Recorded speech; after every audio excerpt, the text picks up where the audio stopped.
Beloved Sri Thakur Anukul Chandra, Pradhana Acharya Dev of Satsang, Sri Dada, present with us today in this August gathering, an esteemed member of Thakur family, Pujanya Anuttitidam. I offer my best regards. What an electrifying moment this is. The atmosphere in the City Fort Auditorium in the city of New Delhi is charged with the magnificent, beautiful spirit of the youth. Youth which symbolizes energy, aspiration, inspiration, positivity, progress, advancement, elevation. That's the true essence of becoming. Becoming is the journey on an acceleration go of life towards the fulfillment of the existential needs and the acceleration of the progression of the human existence.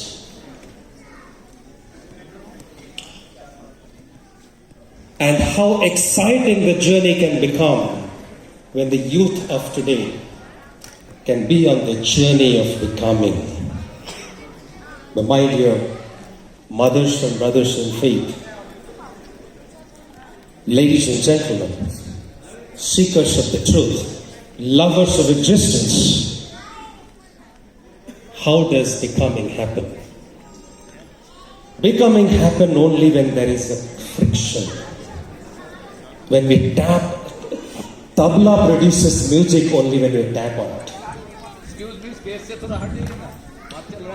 Beautiful life emerges from the egg when we break it open, when it breaks open. The caterpillar becomes the beautiful butterfly when it goes through that friction, the conflict.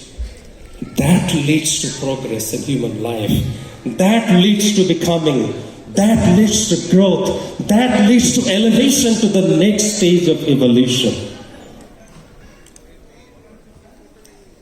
But today's youth has everything. Today's youth has all the information that is required in this world. In the age of Google and Internet, in the age of the fourth industrial revolution, information is available at fingertips. But what is lacking is wisdom. What is lacking is the ability to deal with friction, is the ability to deal with conflict, ladies and gentlemen. This is where, let's see how the youth of today is dealing with this friction. I'm just trying to move the slides. I think something.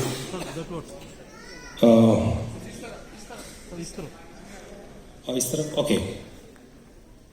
No, it's still not moving. Yes. So now, in a few seconds, let's see how today's youth is dealing with friction and conflict. And I'm going to share with you a few live examples. I'm going to share with you a few clippings that I have collected from newspapers recently. This is how today's youth is dealing with friction. This is what we are, this is how we are managing our relationships. Man kills his wife after a fight. Son leaves his 80-year-old widow mother at old age home. Young boys of 15 commit suicide after scoring 93% in the examination. His parents expected him to get 98%. Father hospitalized after a stabbing by the son. Man commits suicide after killing his wife and 2 children. Employee quits the organization after continuous humiliation by his supervisor. My dear brothers and mothers, my dear friends, what's going on? What's going on? If we move the slide, the youth of today somehow seems to become directionless. Can we move the slides, please? Or if I can get the slide, change it back. The youth seems to be directionless. The youth seems to have lost the direction of life. Let's move on. As we move on,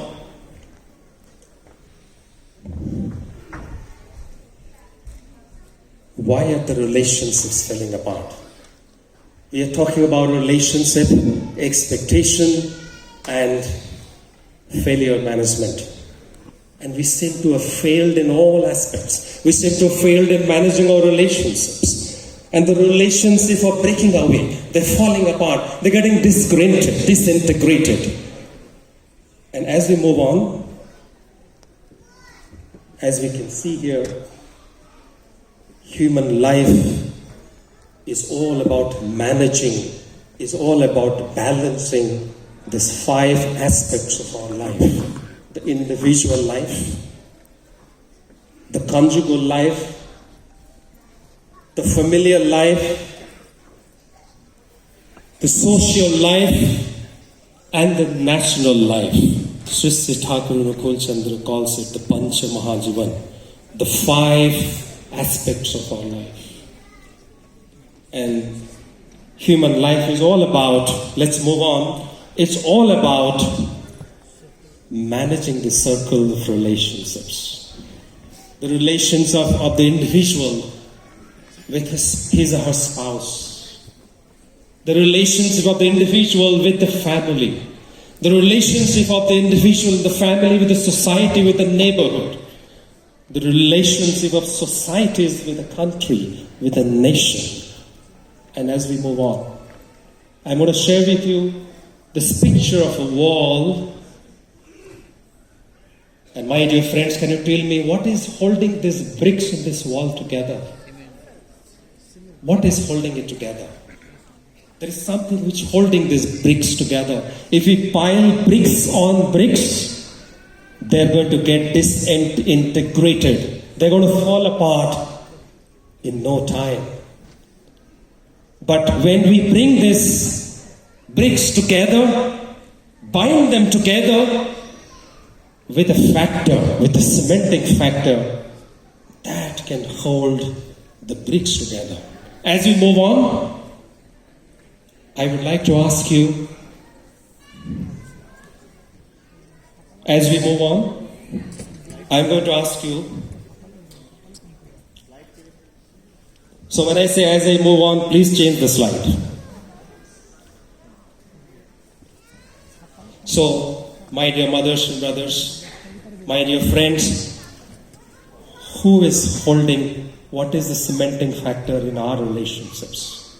What is that cementing factor which is binding me with my wife, binding me with my family, with my parents, with my children, with my grandparents? What is that cementing factor which is binding me with my society?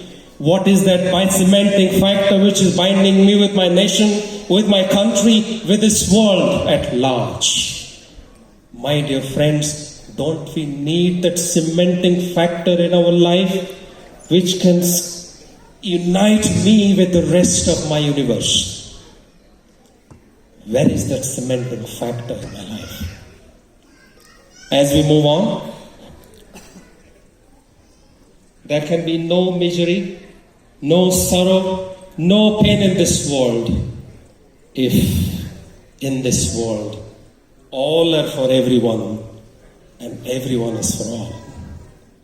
Sister Thakur Anukul Chandra, the prophet of this age, our supreme beloved, the Purushottam of the age, he gives this clarion call. He dreams of an age, he dreams of a world and all are for everyone. And everyone is for all. As we move on, Sister Thakur Anukul Chandra calls it interinterestedness. He calls it, as we move on, he calls it Interinterestedness. Please change the slide. Sri Thakur Anukul Chandra calls it interinterestedness. He says if every individual becomes interested in the other individual in the family, if every family is interested in the interest of the other family in the society, if every society is interested in the interest of every other society, if every state is interested, is always thinking about the welfare of every other state in this country, if every nation thinks about the interest of every other nation in this universe, Sri Thakur says, the national integration will not be a faraway dream. National integration is not going to be an utopian dream. If every state thinks about the welfare of every other state, national integration will be a reality which will be in our grip. What a beautiful, amazing formula of bringing people together, keeping them together, binding them together. And what's a dream about a nation? What a dream about a universe? What's a dream about this world where nobody will be deprived, nobody will remain hungry, nobody will remain sick, nobody will remain in sorrow and pain. Because every other human being in this world is going to think about how to remove the pain of every other individual. This is the philosophy of being interinterested in the welfare of others.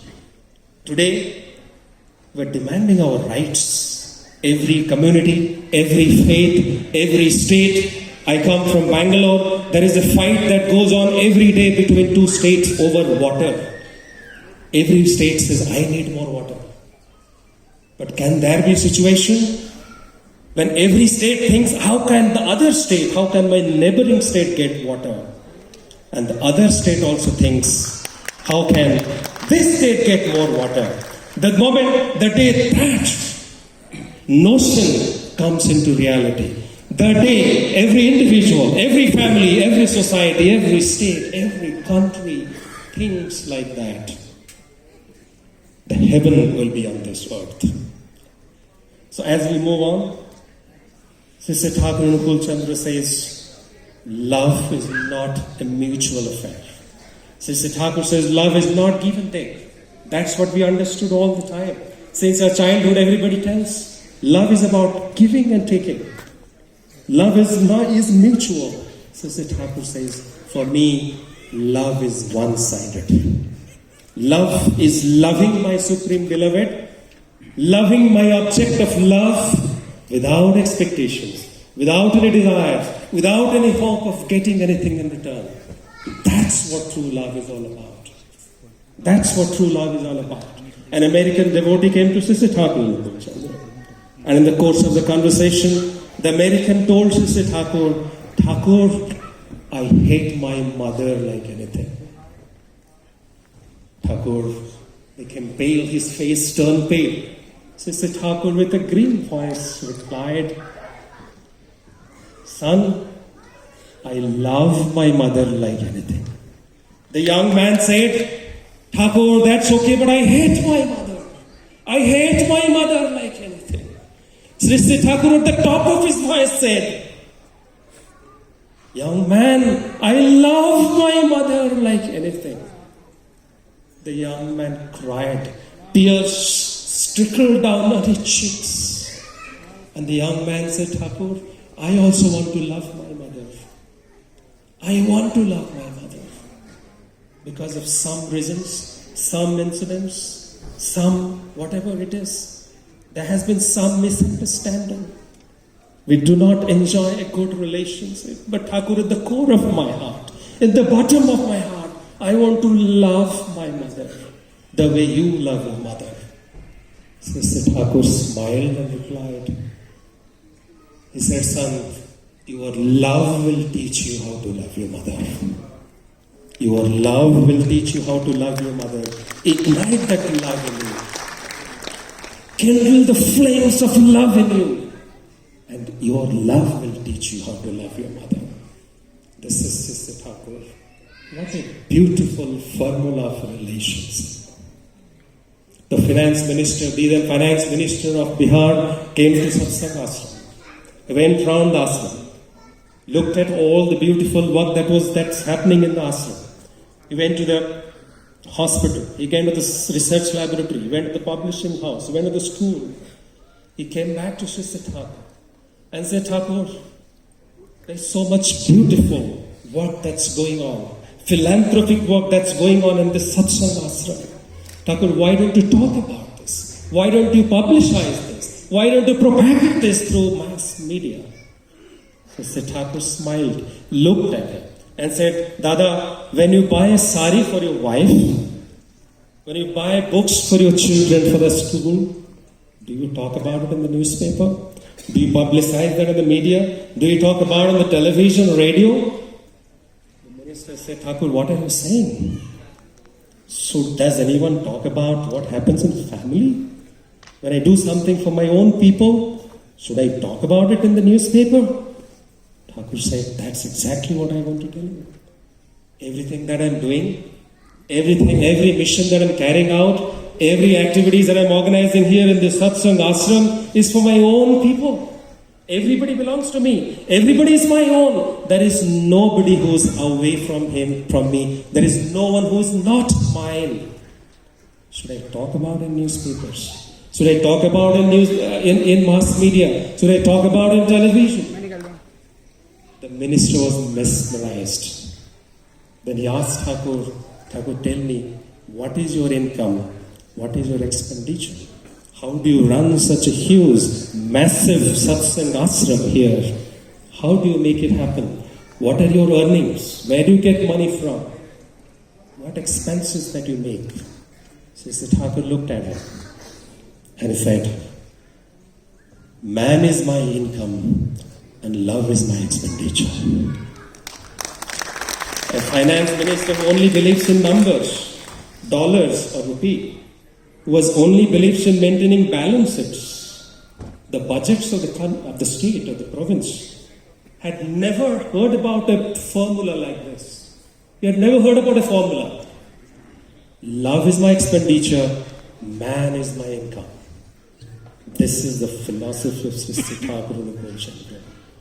Love is my expenditure, man is my income. As we move on, and according to Sister Thakur, love is the primary driver of action. If I truly love somebody, I'm going to do something. I'm going to engage in an activity to fulfill the desires of that person. I will engage in an activity to make that person happy, to make that person elated, to make that person delighted. That's the nature of true love. If I don't have true love, if I do not engage in an activity to fulfill the desires of my beloved, as our respected Shivananda was saying, love without loving activity for the beloved sham. That's what love is reduced to if it do not engage in activity. But true love is the primary driver of action. You love your children, you can do anything for your children. You love your mother, you can do anything for your mother. You love your wife, you can do anything for her. You love your husband, you can do anything for him. If you have true love, if you love the love center in your life, the living ideal, the Supreme Father, if you love Him, you should be prepared to do anything for Him. As we move on, let's move on. But unfortunately, the dark clouds are hovering over. The dark clouds of hopelessness, discomfort, unhappiness, sorrow, frustration, anxiety, stress. Those clouds are hovering over the youth today. As we move on, all these dark clouds, like dark clouds during rains, similarly, the dark clouds here, please move on. As we move on, these dark clouds today, is leading to loneliness. It is leading to divorce, adultery, alcoholism, drug addiction, suicide, crime, disease, death. And as we move on, let's look at why this happens. What's the cause of this degradation? The cause of this degradation, let's move on, is the absence of a regulated life. We have everything.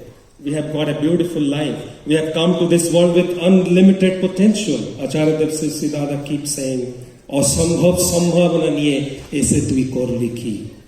All of us have come here with unlimited potential. But what has happened to our potential? What have we done? What have we reduced our lives to? And this absence of regulated life, as we move on, is nothing but the control of complexes and passions over us. We have become slaves to passions and complexes like jealousy, infatuation, lust, anger, ego, etc. This frustration, these passions and complexes, Kam, Krodh, Krodh, Mad, Love, Moha, Mascharya, they have taken control over our lives. They have taken a grip on our life. And our life has become undisciplined, and our life has become deregulated. As we move on, what's the solution? What's the solution, my dear mothers and brothers, my dear friends? The solution, as we move on, I remember when I was a small child and I was going to satsang. On one satsang, I listened to one Ritvik who was talking about something very simple yet very profound. Very simple yet very profound. He said something in very simple words. He said, you can never draw a circle without a center. If you want to draw a circle, you need to have a center. Let's move on. He said, if you do not have the center in your life and want to draw a circle, you will end up creating a zigzag line. So if you want to have beauty, harmony, balance, symmetricness in your life, have a center. But if you want your life to become zigzag, imbalanced, lost, directionless, then don't have a center. Choice is yours. If you have a center, your life can become as beautiful as a circle. But if you do not have that center, the love center in your life, then your life will become directionless. As we move on, that's why Sri Thakur Anukul Chandra says, you are for the Lord, not for others. You are for the Lord, and so for others. So you are for the center. But if you have the center, the whole universe will become with you. But if you don't have the center, nobody will be with you. So if you love the center, if you are for Him, and you're only for Him, but if you're only for Him, being for others will become spontaneous and natural living. That will become a thing of spontaneity, and that will become a natural, normal behavior in you to help others, to do something for others, to take care of others. You don't have to think about it. So as we move on, so when we have that love center in our life, lust becomes love, anger becomes strength and courage, greed becomes desire to acquire more knowledge, passion becomes pride on my ideal, and attachment towards material things becomes universal love, and extravagance becomes constructive criticism. So when that transformation happens, when we have the love center, the irregulated, the indisciplined life will become disciplined. The indisciplined life which had lost direction, lost balance, lost hope, will find hope, will find balance, will find a purpose, will find meaning. That's how millions and millions and millions of people have transformed their life by accepting Sri Sri Thakur Anukul Chandra as their love center, the living ideal. They have seen the transformation. They're seeing it every day. And not only they have transformed their own lives, I can say with concrete authority and assurance, they have transformed the lives of the future generations to come. Their future generations, which they haven't seen yet. So that's the purpose of having this living ideal at the center of your life. Ideal is not an idea, it's a person, a human being that you can touch, speak to. You can engage in a dialogue. You can serve him, question him. Alexis Carrel, the most eminent Nobel laureate, once said that man cannot accept the conduct of the universal conduct of rationality unless he considers this law to be the commands of a personal God. We need a God that we can see, talk to, speak to, touch. That God is the living ideal. Purushottam, the omniscient, the omnipresent God comes in human form in every age. And as we move on, I know I just have a couple of minutes to complete. So when we have such a living ideal at the center of our life, when we take this initiation, in the process of initiation we get something called mantra, the holy name. The mantra takes our mind to an elevated state. And when you are flying in an aeroplane and look down, as you can see in this picture, everything is looking the same. It's very difficult to distinguish where is a mountain and where is a tall building and where is a small building. It's very difficult to distinguish that because the mind is at an elevated state. Similarly, when we have a living ideal, take the holy name through the process of Diksha or initiation, our mind goes to an elevated state. We ignore the small material things. We ignore somebody's rebuke or somebody's appreciation. We become normal in every state. And that begins the journey towards progress, balance, happiness in life. With this, I would like to wish all of you, those who have accepted a living ideal at the center of your life, march on in that path with courage and vigor and bless yourself, get yourself blessed, and also ensure that everybody in your environment is blessed as well. But if you don't have a living ideal at the center of your life, don't lose any more time. Come, accept the living ideal at the center of your life. See the transformation that comes about in your life. Vande Purushottamam.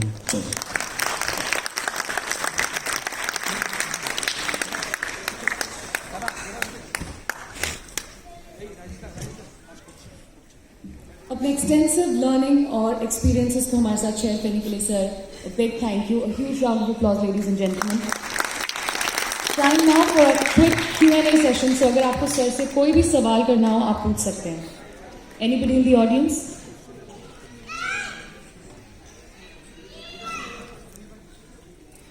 Yes, I want to ask one question.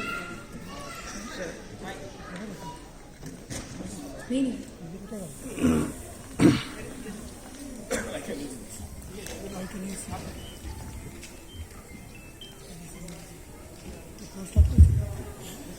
thank you for your kind information. Thank you. I am Santosh from IIT Naya Raipur. I have actually come here for participation of this conference. I have actually a couple of questions. Based on your actually given presentation, right? Love is one point that any person can actually gain anything through whole life, right? And that can be actually achieved through the one kind of prophet, that God who came in form of the human body, right? So how we can actually put that actually strength and particularly good way to achieve this love, so that each and every in our actually Indian culture can get all kind of success and all kind of actually the particular opportunity in its social life. This is my question. Okay, so I think that's a very good question. So if we believe that we are the son or the daughter of the Supreme Father, who himself is the epitome of love, love is spontaneous in all of us. Love is there in all of us. all that we need to do is invoke that love in us. We need to ignite that love that is there, that is dormant, that is lying potent within ourselves. All we need to do is ignite that. And that is possible only we engage in a loving activity towards our beloved. Then we can experience the power of love. That's why it becomes important to have that love center in your life. When the epitome of love himself becomes the center of your life, you don't have to worry about how to love. I was sharing that story where Sasi Thakur told that American young man, your love will teach you how to love your mother. That means love is inherent in you. All we need to do is ignite it. And the way we can ignite that is by aligning ourselves to the living ideal who can bring it out. Did I answer your question? Thank you. Thank you, sir, for a beautiful answer. Sir, का अभिनंदन करने